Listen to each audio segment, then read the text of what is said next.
tell you a little story first. How many people understand the importance of names? Okay, names are important. Now, it's two people that we're going to be discussing in this particular subject of text, Tabitha and Peter. Now, interestingly, Peter's name was not originally Peter, which tells me that now that he's being addressed as Peter, we're dealing with him after he has gone through some things. It's funny because people get saved and they forget it was a you that don't nobody talk about no more. And it's best we leave that you where it's at. Now, Tabitha, Tabitha's name is Aramaic. Aramaic and Hebrew is closely united. It means gracious. Some people might say it means gazelle. Now, when you think of gazelle, gazelles are majestic. Now, she was born Tabitha, meaning majestic, beautiful. However, when you study Tabitha, the name Tabitha took on the meaning of gracious. Oh my goodness. What I'm saying is that before she was born, the parents understood that they were going to give their child a name that was both beautiful and covered in grace. Oh my goodness. Now, me, I can talk about this because I understand what it is to be out of grace and to be covered by grace.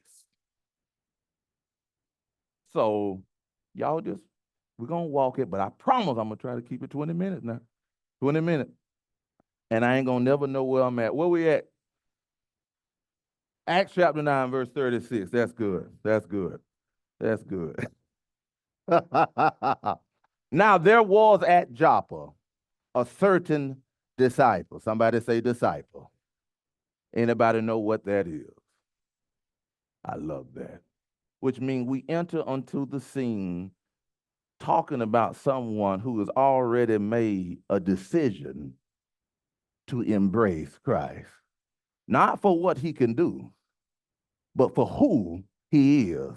Now that's important. Listen to me well, because not all people who go to church are disciples. Oh, I'm gonna leave it alone. I'm gonna leave it alone. But what I'm saying is that not all of those who walk with us are one of us. You better make sure that you keep the company of those who are walking with you. You know why that's important? I'm going to tell you why that's important. I'm going to give you a shadow at the end right quick. Like, Peter showed up for Tabitha. He didn't show up for Samantha or Jolene. He specifically came for Tabitha. You know why? Because this book say, now there was at Joppa a what? Certain.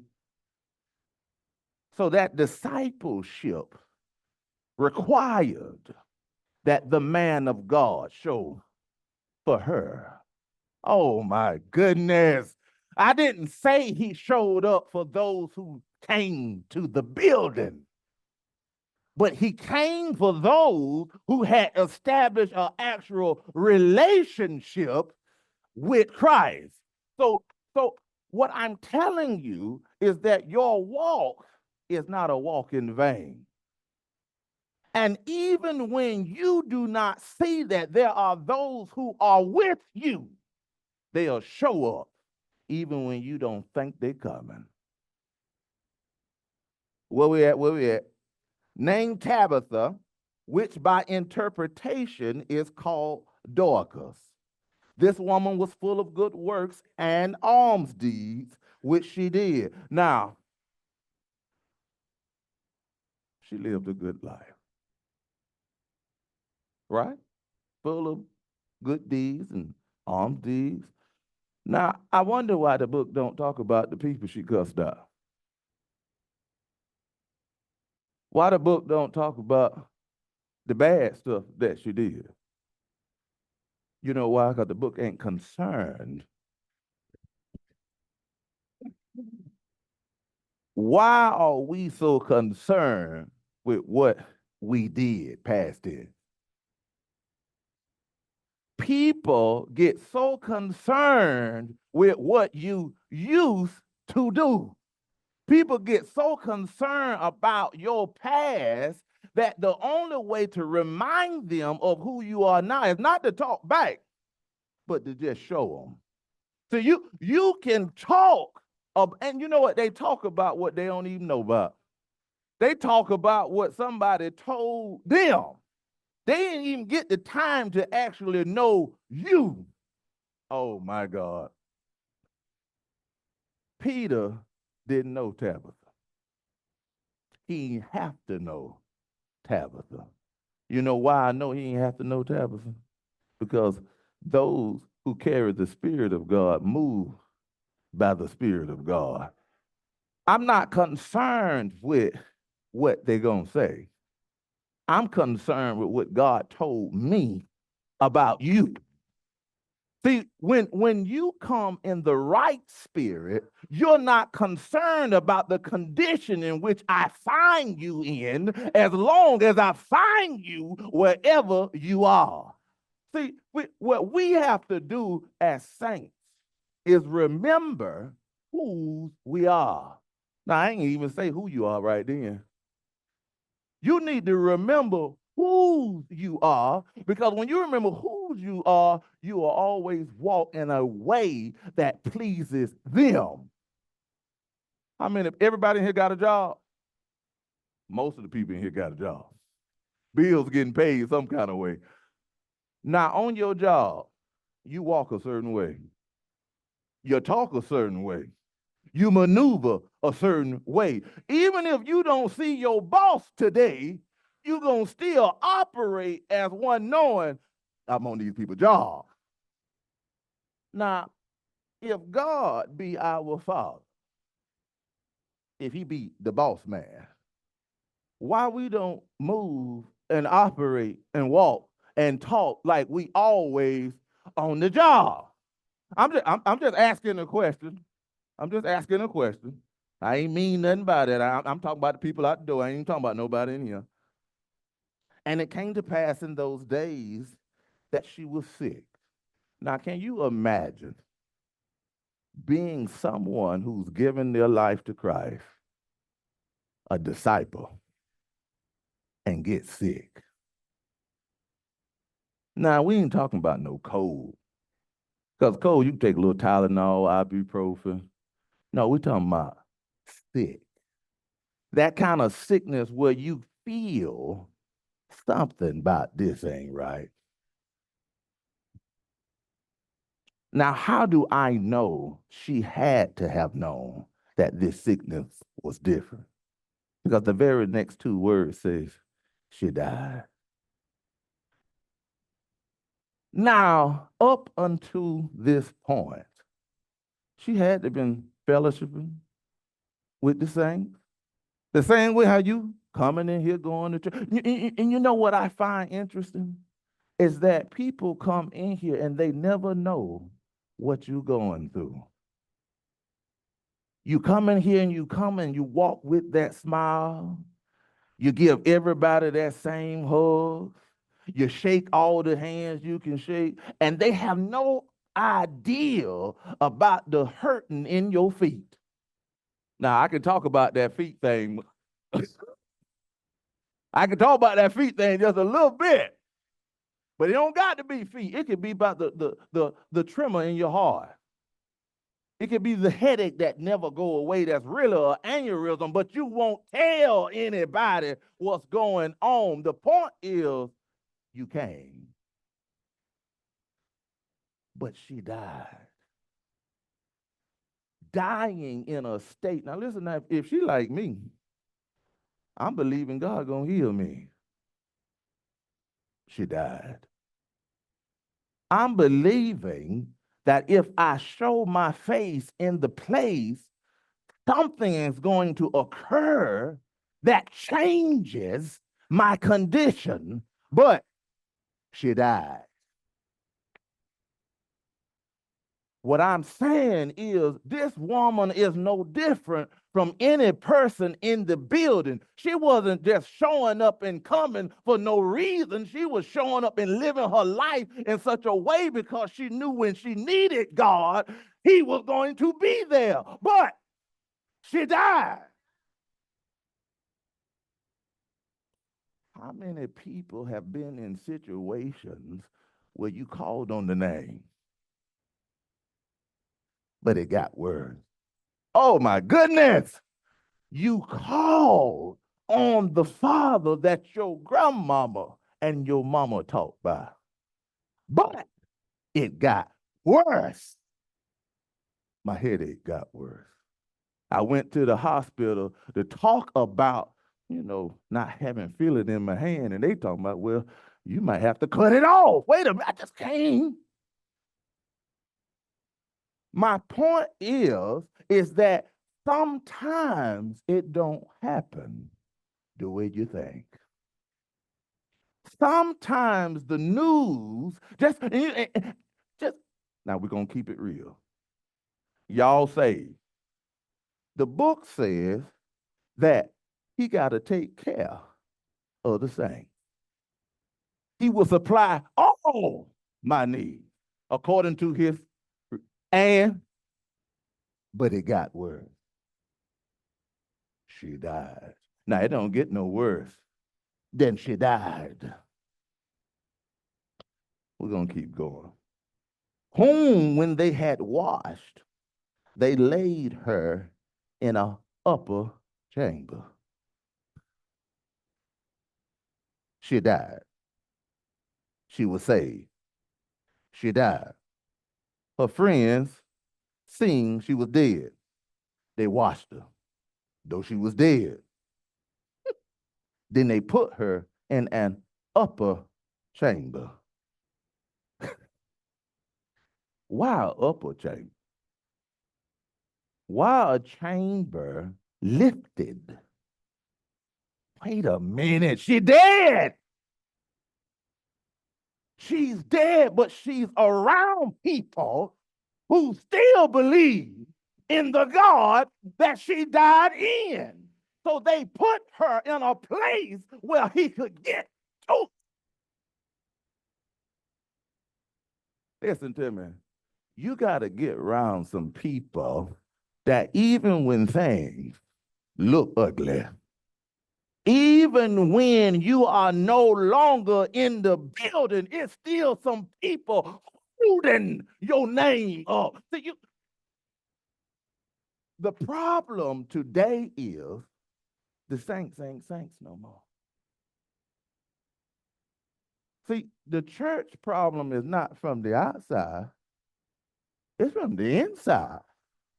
See, if the saints were saints, they would not care what condition you are in. They are concerned about you. Let me tell you something. Tabitha, full of grace. It ain't no way in the world one full of grace, servant of God, finna be healed by no average sickness. What this tells me is that she was a target. See, just as the angels of the Lord encamp around about those that love him, it's some demons. It's some demons that want you out the way. You know why? Because it's people watching you. You happy. You talking good. You talking about what the Lord done did. So How the enemy thinks is if I go ahead and just get you out the way. See, he made the same mistake with Jesus.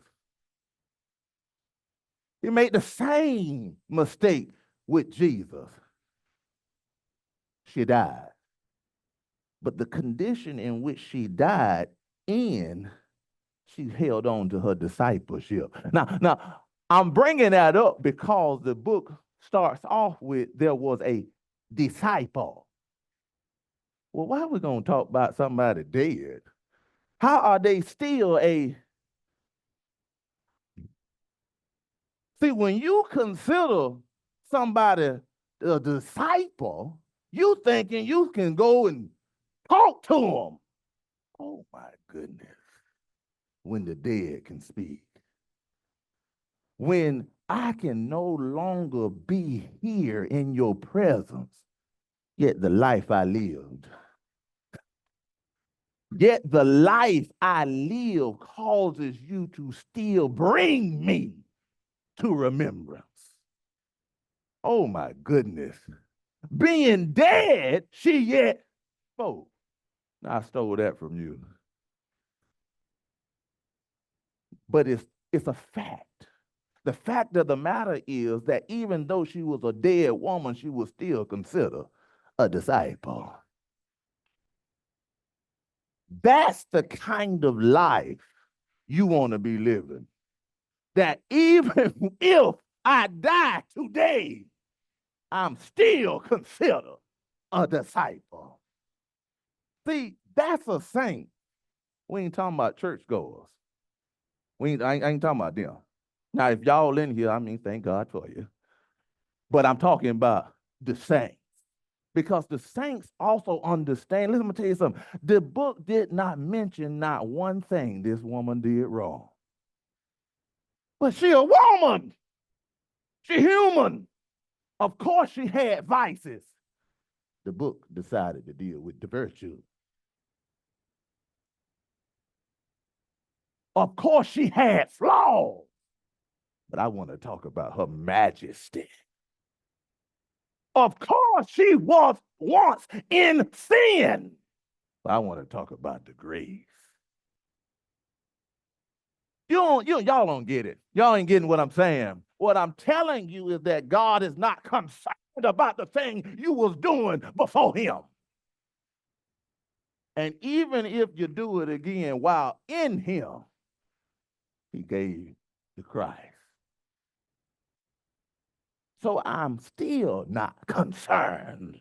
I'm more concerned about you being a disciple. Well, I'm doing this, Andrew. I'm sorry. Where we at?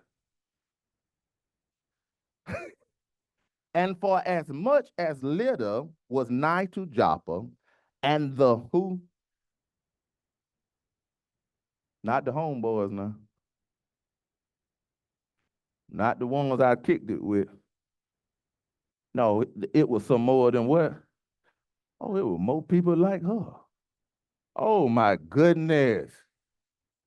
Behold how good and how it is for to end, even though I'm dead. Even though, now I'm going to tell you something about death. Death is a process. Uh-oh, some of that went over somebody's head. Just as life has to be lived. Oh, Lord have mercy. It is a process. Her death process caused the other disciples to place her in a chamber up from the ground. Which means, first of all, she had other people around her that believed like she believed. Even though they seen she was dead, they didn't want to accept that either. You ever went to one of them people, one of your buddies, and was like, I ain't going to be able to do this. And they said, yes, you can. Now, you had accepted that it was dead, but yet they decided to take you to the upper check. Listen to me. Disciples need to hang with disciples. Because when the rough and the tough get to coming, you're going to need somebody that can tell you, I can do all things through Christ who strengthens me. See, people you used to hang out with, I'm talking about pre-saved, they'll leave you behind right where you at. Get with a drinker, and the drink be gone. What a drinker gonna be? Gone too. Get with somebody who considers themselves the life of the party, and it ain't no party. They finna be gone. So when you get with a disciple, somebody that then walked and talked this thing, somebody that then understood what it means to be to the bottom and go to the top. When you come to them and you are at your bottom, oh no, baby. Oh, no, get on your feet. See, you better get around some people who will look at your dead situation and still breathe life into you. You better, y'all don't hear me. Y'all don't hear me. Y'all don't hear me. Y'all don't hear me. See, you hanging around the wrong kind of folks. I ain't going to a business meeting. You don't know nothing about no business. I ain't finna do that. You want my money to do what? How? When? Where? Oh, no, you don't know what you're doing. Who go to a battle? Jesus, have mercy. If I recall correctly, and Jesus was with the boys, they asked him, what do we have? And I think it was Peter. All I got is this, knife? 2 knives? No, he said a knife. What Jesus said, that's sufficient. The point is, you can't be in a battle and not have no weaponry. Somebody out of the 12, holy, because I know y'all got a lot of friends. Out of y'all 10, somebody better have what you need to get what you need done. Because if they don't, why you hanging with them? Why you dealing with them? You telling me you a saint and you don't even know how to pray. You don't read your Bible. I come to you for a word and you tell me, baby, it's going to be no, I need some word. You better get around some people who believe what you believe. Because even when you in your dead spot, they're going to be able to take you there. Where we at? Still on 38, my bad. And for as much as little was nigh to Joppa, and the disciples had heard that Peter, these people was in tune. They had the ear to the ground. How I know that? How they knew that the man of God was on the way. Oh, wait a minute, again, stop. What was she? Why they care that Peter is on the way? She already dead. Oh, my Lord. It's almost as if simply by belief, they put her in a place where she could be reached to, and at this time, not even knowing Peter was on the way. They heard later, he on the way. Oh, then it's starting to make sense then. Wait a minute, because if you go to moving on something you know not, you got to be leaning on what you believe. It ain't about what you know. Because knowing will tell me this death got to stay where it's at. Knowing will tell me that when it's through, it's through. But belief will assure me that it is no longer I that do it, but it is the God within me. You got to get round some disciples. You got to get round some true believers. Amen. They sent unto him 2 men, desiring him that he would not delay to come to them, already knowing she did. Then Peter arose and went with them. Now, I can't imagine that they hid the fact she was dead. They had to have sent a message that Peter heard something like this: Tabitha, the saved one, you're the one that followed Jesus, she done died. Peter, okay, where's she at? None of that make no sense. You have told me that this woman is in a condition in which I can do nothing. And yet, take me where she is. Peter, what you gonna do? You must not know my story. Oh, my Lord, help me in here. You must not know my story. See, I'm not going because of her story. I'm going because of my story. Oh, my God, y'all don't hear me. When you get around some saints, when you get around some people who have actually walked with God, they don't do anything because of you. They do it because of the God in them. Lord, help me.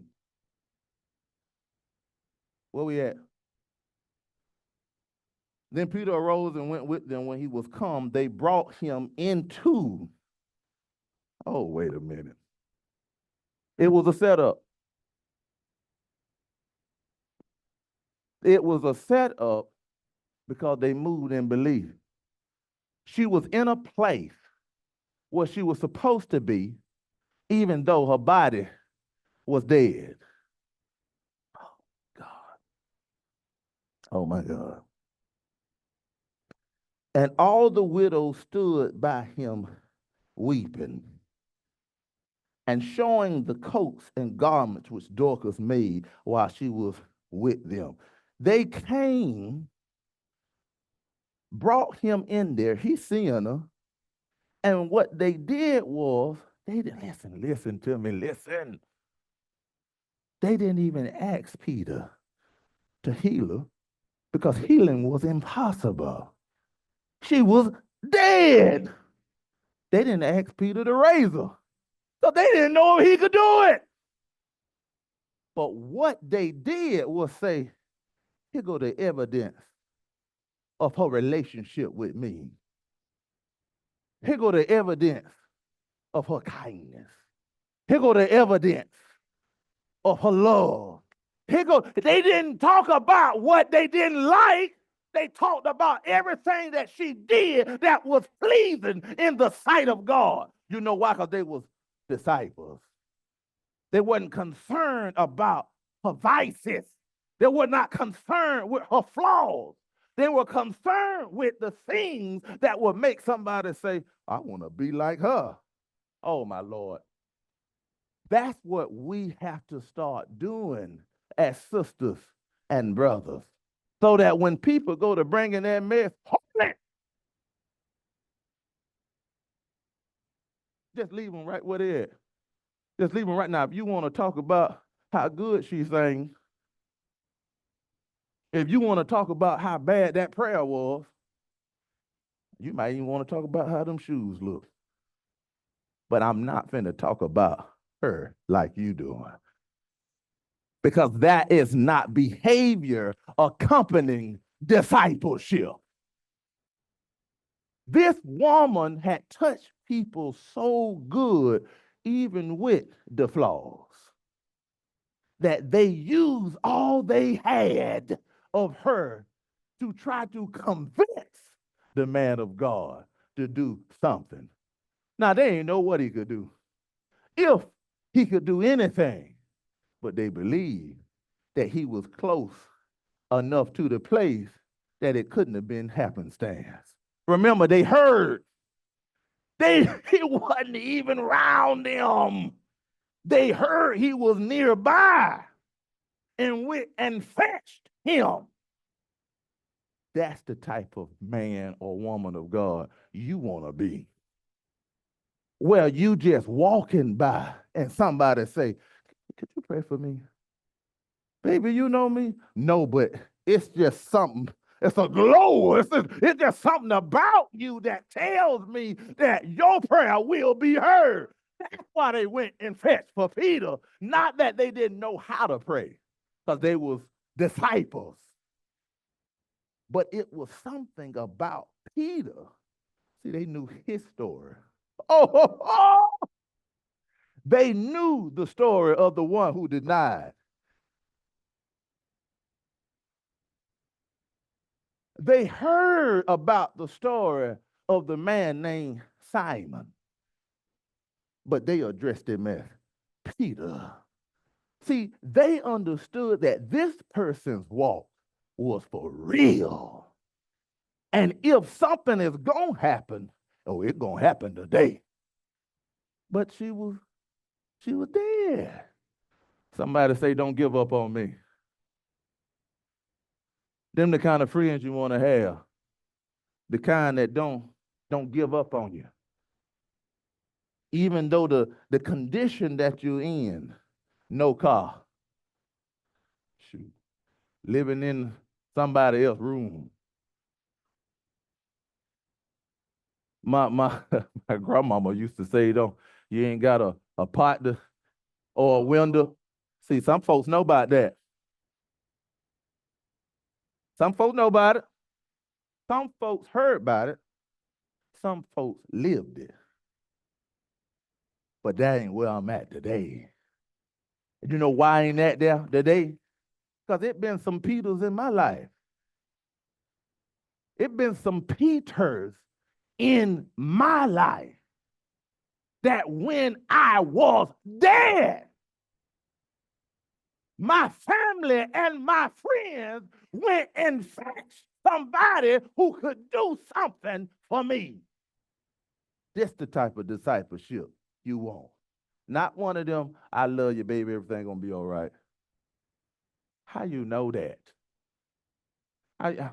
I told you I was hungry. I didn't say I want everything to be all right. I just want my belly to have something to eat in it right now, and you trying to be funny. You know them funny Christians, the funny kind. You know, the one that, they'll pray with you today, talk about you tomorrow. You know the kind. Disciples. Disciples. Disciples. Where we at? Y'all been listening to me, don't you know where we at? We on the next verse. But Peter put them all forth. Stop. Now these was disciples that was with him, right? Put them forth. Y'all know what that means? Put them forth meant he put them out. Listen to me. He did not put them out because he questioned their discipleship. He put them out because he needed peace. See, you can listen. I know she did. I know she did. Look what she did. Look, she had me with, look. It's too much. It's too much. I heard you the first time. That's why I came. Listen to me. Listen to me. When performing the work of God, too much of a good thing can be a distraction to the thing that you need to accomplish. I'm not saying for you to stop praying. I'm not saying for you to stop lifting the situation up. What I'm saying is you came and got me. I need to be able to maneuver without the distraction. Now, how I know that to be true? Because Jesus sent the fellas away when dealing with the woman at the well. Because what he needed to do, first of all, they would not have understood. Lord, help me. There are some walks in this thing of discipleship that you cannot even have other disciples with you. There are certain things that require you and God. Now, and you ain't knocking the other disciples. No, we all in this together. You have done all that you can do. Let me do it. And when people say that, just respect that and take it in love. Don't sit up, oh, they got an attitude. No, baby, it ain't got nothing to do with that. I appreciate what you done did, but let's not forget, you ain't here for me. This woman is dead. We are here in unity for this situation. Amen. But Peter put them all forth and kneeled down and prayed. Isn't it funny that the man of God did the same thing they did? Which tells me that personal relationships really do matter. God heard all their prayers, but Peter is praying now. You are praying now. Let me tell you something now. Now, I like to bring my grandmama up. I knew how to pray when I was 6. And when I really wanted it, I prayed, but I went and got my grandma. Because there was enough experience that I seen with her that things just seemed to move when she prayed. Now, I might not have seen exactly how it happened, but all I know is I say, Grandma, I need so-and-so. Well, baby, you need to pray. Okay, you gonna pray too? You know why? Listen to me, I'm trying to tell you is that the more people you have in your corner like that, there is nothing that will be impossible to you because you already know. I know you got a relationship. Well, you need to have a relationship. I do, but I still want you with me. Do you hear what I'm saying? And turning him to the body said, what he called her? Now, what I want you to think about is, did he mean majesty or did he mean grace? Turning to her, he wasn't thinking about how pretty she was. He called her by her name in the significance of what God would require. Because we didn't need pretty lady right then. No, Lord, I need grace. Now, the very next word behind grace was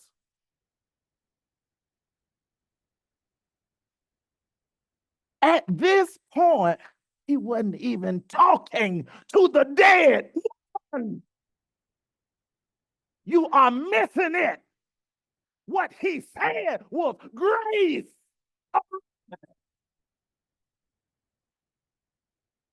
Didn't care who was laying right there. It could have been Joe. It could have been Bobby. It could have been you. The point was, he said, grace, arise. That's what he needed. He needed at that point Christ. Wait a minute. The scripture says his grace is sufficient. Now, what I'm trying to get you to understand is that the condition is never greater than the creator. Dead, alive, whole, rich, I do not care what condition you are found in. what you need is for grace to arise. What's the very next thing happened? And she opened her eyes. Stop. It didn't say she moved her head. It didn't say she lifted her finger. What open? Oh, my Lord, Lord, listen to me, listen to me, listen to me. I don't know whether or not she knew Peter, the man, but I can guarantee you this, she knew God. And when she heard, arise, what she seen was God. Now, Peter might have been standing there, but what she seen was God saying, daughter, get up. See, this only happens when you got relationships. See, this only happens when you got true discipleship. Because if the man of God had said anything else other than what Grace told him to say, she wouldn't have got up.